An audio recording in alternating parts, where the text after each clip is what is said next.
মৰিয়নিৰ হিন্দী পৰীক্ষাৰ প্ৰমাণপত্ৰ বিতৰণ অসমৰ ৰাষ্ট্ৰভাষা প্ৰচাৰ সমিতিৰ কেন্দ্ৰ Mariani Edith Douglas higher secondary স্কুলত 2025 বৰ্ষৰ হিন্দী পৰীক্ষাৰ প্ৰমাণপত্ৰসমূহ শনিবাৰে বিতৰণ কৰা হয়। ছাত্ৰ-ছাত্ৰীসকলৰ প্ৰমাণপত্ৰ বিতৰণ আৰু বিশেষ সম্বৰ্ধনা সভাত সভাপতিত্ব কৰে মৰিয়নি জাতীয় বিদ্যালয়ৰ শৈক্ষিক সঞ্চালক ৰঞ্জিত গোহাঁই বৰুৱাই। সভাৰ আৰম্ভণিতে অসমৰ হিয়াৰ আমঠু জুবিন গাৰ্গৰ মায়াবিনী গীতটিসকলে পৰিৱেশন কৰি প্ৰাণৰ শিল্পীগৰাকীলৈ শ্ৰদ্ধাঞ্জলি নিবেদন কৰে। শিক্ষক তথা মৰিয়নি কেন্দ্ৰৰ হিন্দী ভাষাৰ প্ৰচাৰক চহন কানুৱে আঁত ধৰাৰ লগতে উদ্দেশ্য ব্যাখ্যাত কয় যে 2025 বৰ্ষৰ হিন্দী পৰীক্ষাৰ প্ৰমাণপত্ৰ বিতৰণ আৰু 5জন বিশেষ ব্যক্তিক সম্বৰ্ধনা জনোৱাৰ উদ্দেশ্যে আজি সভাখন অনুষ্ঠিত কৰা হৈছে।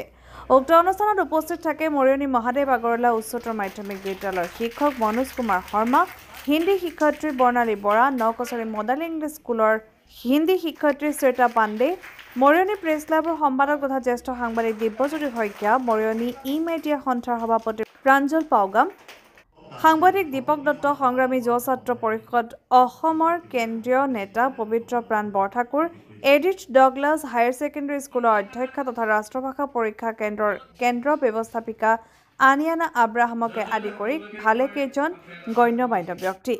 ইয়াৰ পৰৱৰ্তী সময়ত সমাজত বিভিন্ন অংশত অৱদান আগবঢ়োৱা 5জন বিশেষ ব্যক্তিক দিব্যজ্যোতি শইকীয়া, আনিয়ানা আব্ৰাহাম, প্ৰাঞ্জল পাউগাম, মানেশ্বৰ মুণ্ডা আৰু চয়নিকা মুণ্ডাক বিশেষভাৱে সম্বৰ্ধনা জ্ঞাপন কৰা হয়। ইয়াৰ পাছতে প্ৰায় 100গৰাকী ছাত্ৰ-ছাত্ৰীক হিন্দী পৰীক্ষাৰ প্ৰমাণপত্ৰ বিতৰণ কৰা হয় আৰু হিন্দী পৰীক্ষাৰ প্ৰমাণপত্ৰ বিতৰণ কাৰ্যসূচীৰ আঁত ধৰে শিক্ষয়িত্ৰী নীলাক্ষী গগৈ। প্ৰগ্ৰামটো ইমান ভাল হ'ব বুলি যিমানখিনি ভাল হৈছে মই ক'বলৈ কথা বাকী নাই আৰু ভাবা নাই যে আপোনালোকে ইমান ভালকে চম্ভালিব পৰা হ'ব বুলি মই ভালেই পাইছোঁ আৰু এনেকুৱা ভৱিষ্যততো এনেকুৱা মিটিংটো হওক আৰু ল'ৰা ছোৱালী আহক আৰু এনেকুৱা মিটিংটো পাতিব লাগিব আৰু ভালে লাগিছে। 100ৰ ওপৰত ডিষ্ট্ৰিবিউট হৈছে। সুন্দৰ অনুষ্ঠান হৈ গৈছে। হিন্দী ভাষাৰ প্ৰয়োজনীয়তা সাম্প্ৰতিক কালত অতি প্ৰয়োজন। হিন্দী ভাষা আমি শিকিব লাগিব। নিজৰ ভাষাটো ভাল পালো বুলি অন্য ভাষাক আমি ঘৃণা কৰিলে নহ'ব।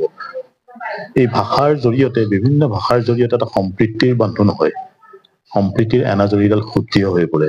যদি আমি হিন্দী ভাষা যদি আয়ত্ব কৰোঁ, হিন্দী ভাষা যদি সাৱলীলভাৱে আমি শিকোঁ, তেন্তে ভাৰতবৰ্ষৰ বিভিন্ন জাতিৰ মাজত আমাৰ এটা সমন্বয়ৰ সেতু বান্ধ খাব। সেইকাৰণে আমি হিন্দী ভাষাটো শিকাটো অতি প্ৰয়োজন বুলি ভাবোঁ। দ্বিতীয়তে হিন্দী ভাষা শিক্ষাৰ জৰিয়তে অহিন্দী ভাষীসকলৰ কাৰণে অতি প্ৰয়োজন গুৰুত্বপূৰ্ণ এটা বিষয়, কিয়নো ইয়াৰ জৰিয়তে ভৱিষ্যতে নিজকে সুৰক্ষিত আৰু সংস্থাপিত কৰিব পাৰিব।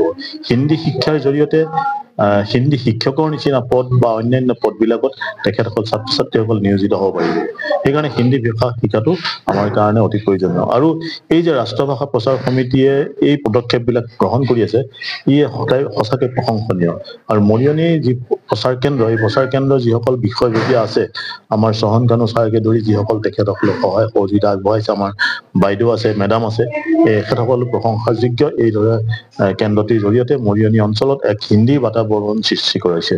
আৰু আমাৰ কৰণীয় কৰ্তব্য, আমাৰ বিদ্যালয়বিলাকৰ শিক্ষকসকলৰ এটা কৰ্তব্য আছে যে হিন্দী ভাষা শিকাৰ ক্ষেত্ৰত এই ছাত্ৰ-ছাত্ৰীসকলক উৎসাহিত কৰিব লাগিব।